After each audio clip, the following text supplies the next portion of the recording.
মেয়েকে খুঁজে পাওয়া যাচ্ছে না শুনে চমকে গেল জগদ্ধাত্রী।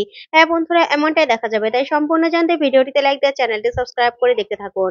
গল্পের শুরুতে দেখা যাবে মেহেন্দি জগদ্ধাত্রীর রুমে আসে। তারপর জগদ্ধাত্রীর অস্থির সামনে গিয়ে হাসতে থাকে আর বলতে থাকে, দিদি ভাই, তোর অস্থি বিসর্জন দেওয়া হবে।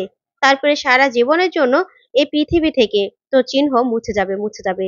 তোকে না আর দেখতে পাবো না আমি, তোর সাথে এই জন্মে আমার আর দেখা হবে না। কিন্তু কিচ্ছু করার নেই বল, কিচ্ছু করার নেই।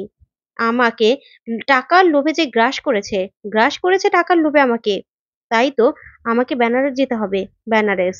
ঠিক তখনই মেহেন্দির ফোনে একটা ফোন আসে। তখন সেই ফোনে মেহেন্দি বলতে থাকে, ও আচ্ছা, আপনি ঠিক বলছেন তো? স্বয়ম্ভু মুখার্জি টিকিট কাটা হয়ে গেছে? আচ্ছা, কোন হোটেলে উঠেছে বলতে পারবেন? আর রুম নাম্বার কত? যা শুনে মেহেন্দি খুশি হয়ে যায় আর বলতে থাকে, একদম ঠিক করেছেন, ঠিক করেছেন। ঠিক তখনই সেখানে এসে দাঁড়ায় উৎসব। তারপরে মেহেন্দি বলতে থাকে, আপনি এক কাজ করুন, আমার আর উৎসবের টিকিটটাও কেটে দিন, ঠিক আছে? আর সেখানে যাবো তো, আরে আমাদের তো পুজো করতে হবে, আর গঙ্গার জলে স্নান করে সব পাপ মোচন করতে হবে তো। কারণ স্নান করার আগে আমার তো অনেক পাপ করার আছে, তাই না? কারণ আমার দিদির অস্থি বিসর্জন দেওয়া হবে, আর সেখানে সাথে সাথে স্বয়ম্ভু মুখার্জিকেও বিসর্জন দেওয়া হবে, বুঝতে পেরেছেন? গঙ্গার জলে একদম ডিরেক্ট বিসর্জন, কিচ্ছু করার নেই, কিচ্ছু করার নেই। তাকে বিসর্জন দিয়েই তারপরে স্নান করে আমরা পাপ মুক্ত হব। তখন এই কথা বলেই মেহেন্দি উৎসবকে দেখে ফোনটা রেখে দেয়। তখন উৎসব বলতে থাকে, কি বলছো মেহেন্দি তুমি? কি বলছো এসব? তখন মেহেন্দি বলতে থাকে, হ্যাঁ, তুমি জানো না ওই স্বয়ম্ভু মুখার্জিকে আমরা বিসর্জন দেবো তো। আর উৎসব, ওই স্বয়ম্ভু মুখার্জি তোমার না চিরকালের শত্রু ছিল? তাহলে তুমি চাও না যে শত্রু একদম চিরকালের জন্য শেষ হয়ে যাক, একদম চলে যাক? তখনই উৎসব রাগ করতে থাকে আর মেহেন্দি বলতে থাকে, হ্যাঁ, সেই জন্যই তো ওই স্বয়ম্ভু মুখার্জিকেও চিরতরে মুছে দেবো, মুছে দেবো, এই দুনিয়ার মুখ থেকে মুছে দেবো। তখন এই কথাতে উৎসব বলতে থাকে, কিন্তু মেহেন্দি, কৌশিকী মুখার্জি বড়দি? তখন মেহেন্দি বলে, আমি জানি তো বড়দি যাবেন তো বেনারসে, কারণ নিজের ভাইকে উনি একা ছাড়বেন না, সেটা তো আমি জানি। কিন্তু উনিও না কিচ্ছু করতে পারবে না, কিচ্ছু না। কারণ আমরা তো কিছুই করব না, করবে আরেকজন, যে কিনা বেনারসের ডন, ডন ওই সাগন ভাই। তখনই সাগন ভাইয়ের নাম শুনে উৎসব চমকে যায় আর বলতে থাকে, কি বলছো মেহেন্দি তুমি? সাগন ভাই? তখনই মেহেন্দি বলতে থাকে, হ্যাঁ, উনি যা করার করবে। তখন উৎসব বলতে থাকে, তুমি তাকে কি করে জোগাড় করলে? তখন মেহেন্দি বলতে থাকে, জোগাড় করেছি উৎসব, এখন আর কোনো কিছুই যে অজানা নেই। আর সবকিছু না আমার কাছে এমনি এমনি চলে আসে। এখন তো টাকা আছে, টাকা, কোটি কোটি টাকার বিজনেস, সবকিছু। আমার না কিছুই করতে হবে না সেখানে গিয়ে।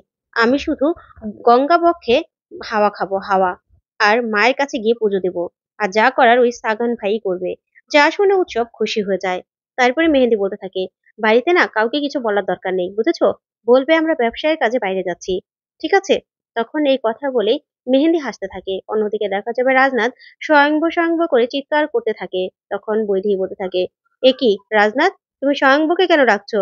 তখন রাজনাথ বলে, হ্যাঁ, স্বয়ংবর সাথে আমার কথা আছে। বেবিটার কান্না শুনেছিলাম। হ্যাঁ, আমি বেবিটার কান্না শুনেছিলাম। আমি যখন কৌশিকীকে ফোন করেছিলাম, তখন আমি একটা বাচ্চার কান্না শুনেছিলাম। সেটা কি দুর্গা মুখার্জি? তখন বৈদেহী বলতে থাকে, কি বলছো তুমি? তোমার কি মনে হচ্ছে দুর্গা মুখার্জি?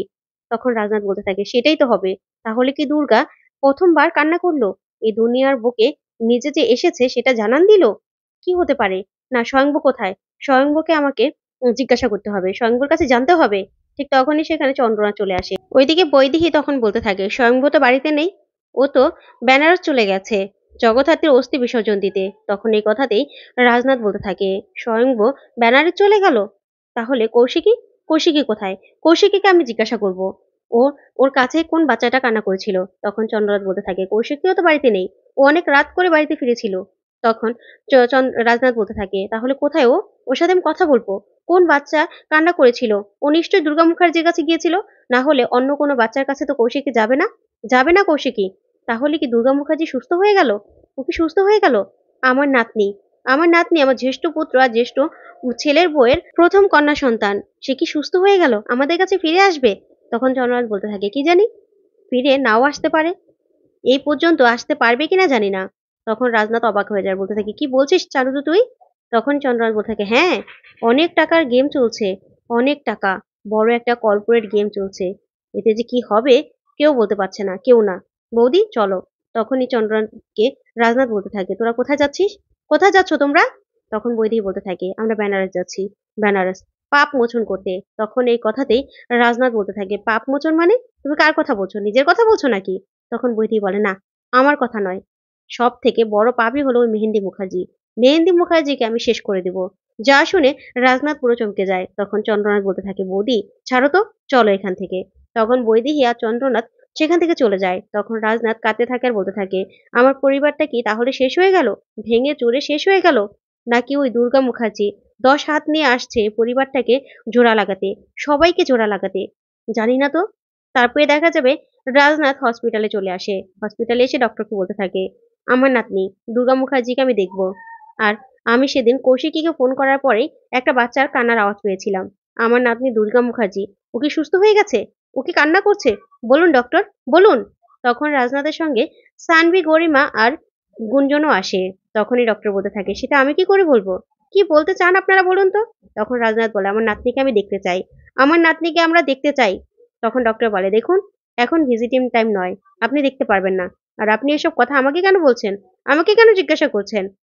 আর কে দেখা করতে এসেছিল, কে না এসেছিল সেটা তো আমি জানি না। আপনারা গিয়ে রিসেপশনে খবর নিন। তখন সানভি বলতে থাকে, হ্যাঁ, খবর নিয়েছি। এখানে কৌশিকী মুখার্জি দেখা করতে এসেছিল। কৌশিকী মুখার্জি, বুঝতে পেরেছেন?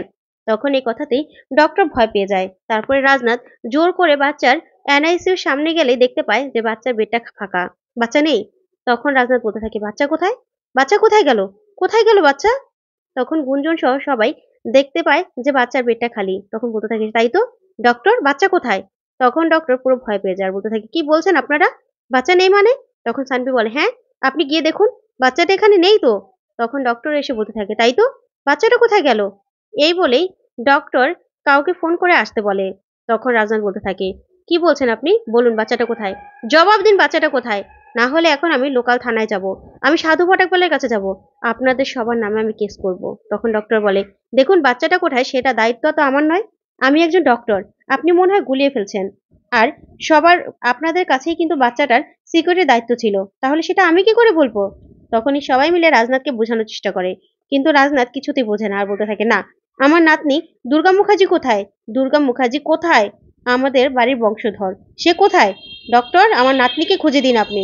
তখন ডক্টর বলতে থাকে, দেখুন, আপনি মাথা গরম করবেন না, আমি জানি না বাচ্চাটা কোথায়। তখন রাজনাথ বলতে থাকে, না, আপনাদের মুখ থেকে এমনিতে কথা বের হবে না। আমার তো মনে হচ্ছে আপনাদের মধ্যে কোনো গন্ডগোল। না হলে হঠাৎ করে আমাদের বাচ্চাটা কোথায় গেল? আর তাছাড়া বারবার করে বাচ্চাটার উপর আক্রমণ হচ্ছিল। আর আপনারাও কিছু করতে পারলেন না? বাচ্চাটা সুস্থ হয়েছে কিনা সেটাও আপনি বলতে চাইছেন না। নিশ্চয়ই আপনাদের মধ্যে কোনো ঘাবলা আছে। না, না, এখনই আমি লোকাল থানায় যাব। তখন গুঞ্জন বলতে থাকে, না, না, আঙ্কেল, আপনি বরং সাধু ফটাকওয়ালের কাছে যান, আমি লোকাল থানায় যাচ্ছি, আপনি চিন্তা করবেন না। তখনই সবাই মিলে সেখান থেকে বেরিয়ে যায়। তখন ডক্টর দেখা যাবে জগদ্ধাত্রীকে ফোন করে। জগদ্ধাত্রী বেনারসে ছদ্মবেশ নিয়ে বসে আছে। তখনই জগদ্ধাত্রী ফোনটা রিসিভ করলে ডক্টর বলতে থাকে, জগদ্ধাত্রী মুখার্জি, দুর্গা মুখার্জি মিসিং, তাই লোকাল থানায় ডায়েরি করতে যাচ্ছে। যা শুনে জগদ্ধাত্রী পুরো চমকে যায়। তো বন্ধুরা, আজকের আপডেটটি কেমন লাগলো অবশ্যই কমেন্ট করে জানাতে ভুলবেন না। পরবর্তী আপডেট পেতে চ্যানেলটি সাবস্ক্রাইব করবে। ধন্যবাদ।